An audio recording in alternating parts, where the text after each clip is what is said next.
Hai hai hai, jika tak kenal maka tak sayang. Perkenalkan, nama saya Rinta Selain. Di sini saya mengerjakan UAS Perspektif Sosiokultural dalam Pendidikan Indonesia, yaitu kampanye praktik baik penerapan scaffolding pada Zone Proximal Development atau ZVD SMP Negeri 30 Banjarmasin. Latar belakang. Pembelajaran pada hakikatnya merupakan proses interaksi antara guru dan siswa, baik secara langsung maupun tidak langsung. Belajar adalah modifikasi atau memperteguh kelakuan melalui pengalaman dan proses perubahan tingkah laku individu melalui interaksi dengan lingkungan, dan dalam pembelajaran terjadi interaksi antara guru dan siswa. Salah satu mata kuliah dari PPG Prajabatan ini adalah melakukan kegiatan praktik pengalaman lapangan atau PPL, yang dimana kegiatan PPL saya dilakukan di SMP Negeri 30 Banjarmasin.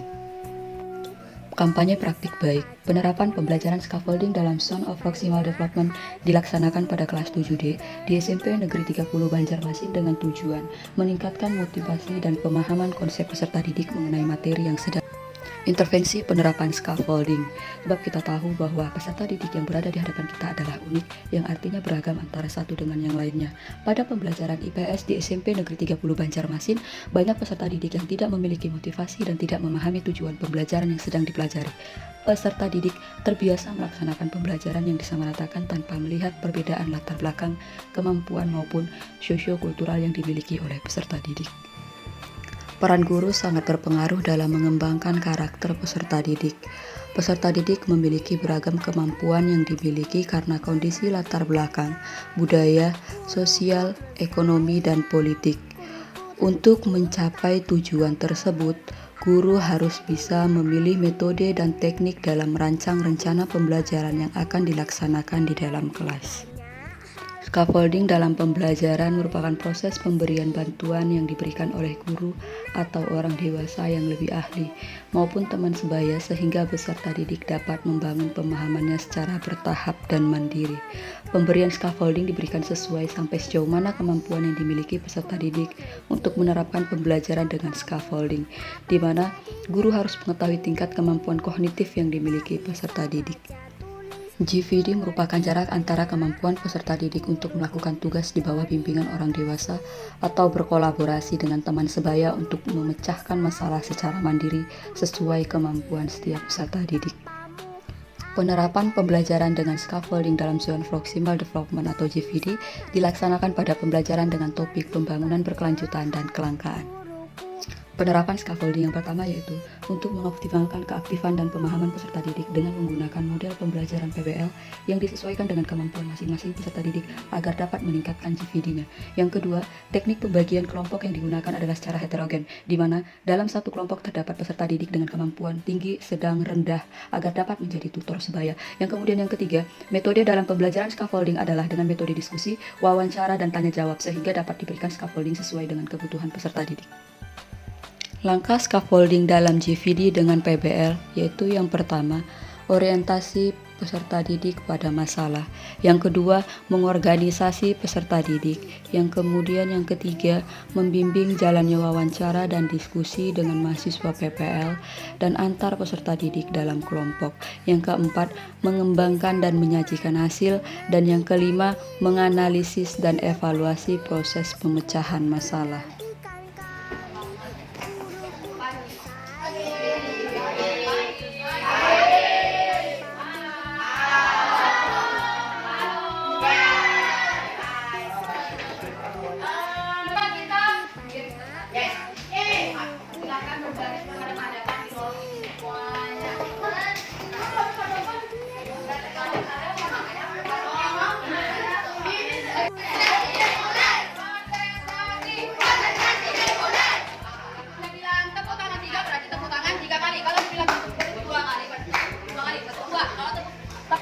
Kali atau 3 kali silakan tepuk tangan, tapi pelan-pelan aja, oke?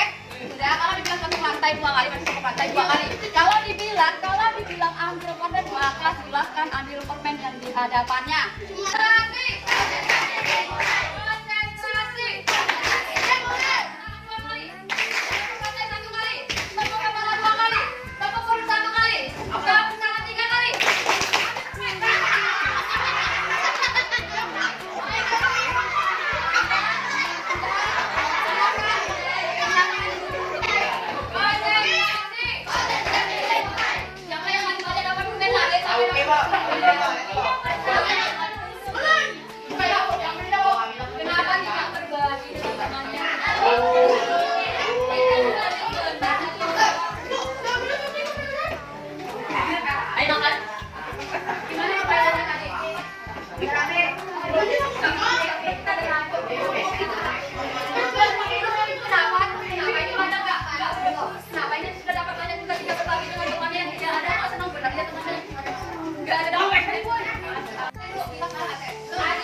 kelangkaan kebutuhan ataupun kelangkaan sumber daya alam yang ada di sekitar kita ataupun yang ada di dunia.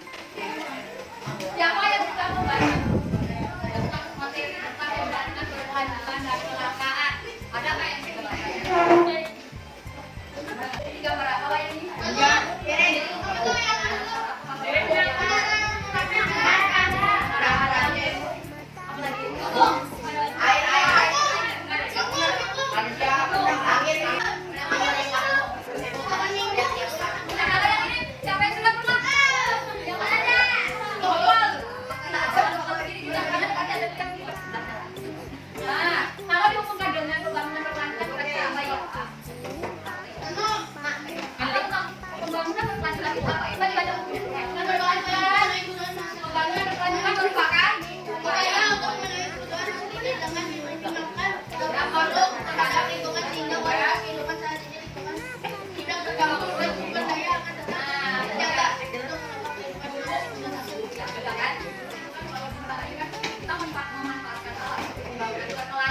Pembangunan berkelanjutan ini pasti dampaknya adalah ke arah yang lebih kreatif, inovatif, jelas. Nah, tetapi tidak memberikan kerugian kepada masyarakat tempat, tetapi memberikan dampak positif. Contohnya kan kayak ini.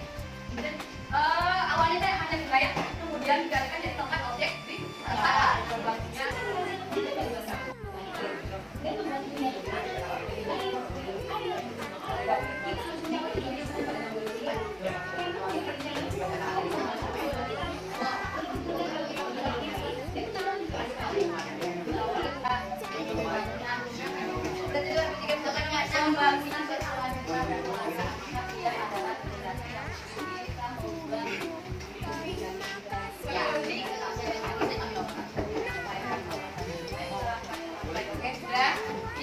sekarang kita ada juga ini yang ini salah untuk diwawancarai mengenai tulislah hasilnya pada tugas pokok yang ada jawaban hasil wawancara. Jangan lupa menuliskan IPS. Ayolah. Bingung kan?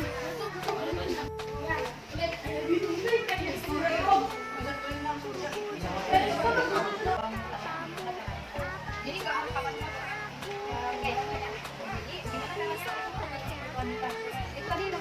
kapan itu apa?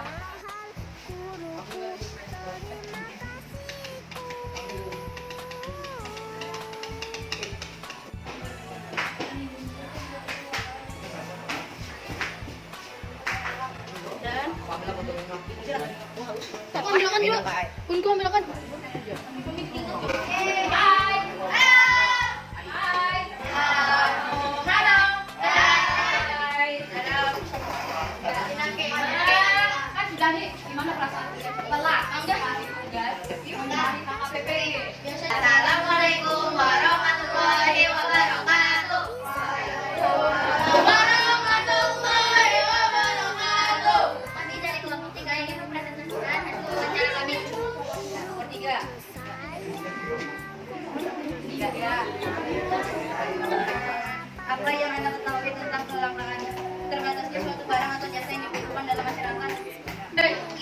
Yang dilakukan penanaman pohon, tidak membuang sampah sembarangan agar menjaga banjir dan menjaga kebersihan sungai. Oke, tangan ke pokok.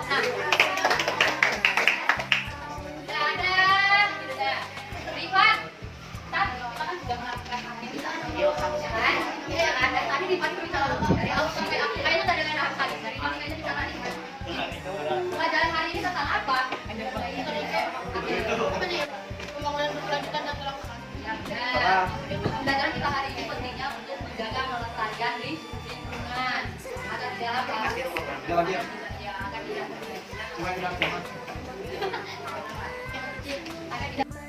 Hasil yang dicapai yaitu yang pertama, Seluruh peserta didik baik yang memiliki kemampuan rendah, sedang, atau tinggi dapat mengikuti pembelajaran dengan baik. Yang kedua, usaha menemukan konsep-konsep dan pemecahan masalah secara mandiri dengan bantuan oleh orang yang lebih ahli atau dewasa lainnya. Yang ketiga, mampu meningkatkan motivasi yang lebih tinggi dari peserta didik dan membangun suasana kelas yang hidup dan sportif.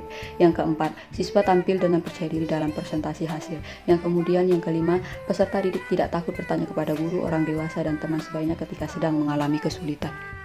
Pembelajaran dan replika terkait penerapan scaffolding pada GVD, yaitu yang pertama, untuk mengevaluasi keberhasilan penerapan scaffolding pada GVD untuk peningkatan hasil belajar peserta didik, yang kemudian peran guru sebagai motivator dan mediator yang membantu zona perkembangan aktualnya. Kemudian yang ketiga, kegiatan kolaborasi dengan teman sejawat sebagai ahli dan orang dewasa memberikan dampak untuk meningkatkan GVD mereka. Kemudian tanggung jawab penuh bagi peserta didik untuk dapat mengelola pemahamannya dengan baik walaupun kegiatan pemahaman yang dibutuhkan dari kegiatan itu dari orang lain. Demikianlah tugas UAS Perspektif Sosial Kultural dalam Pendidikan Indonesia yang saya lakukan, yang melalui video kampanye praktik baik saya sampaikan terima kasih.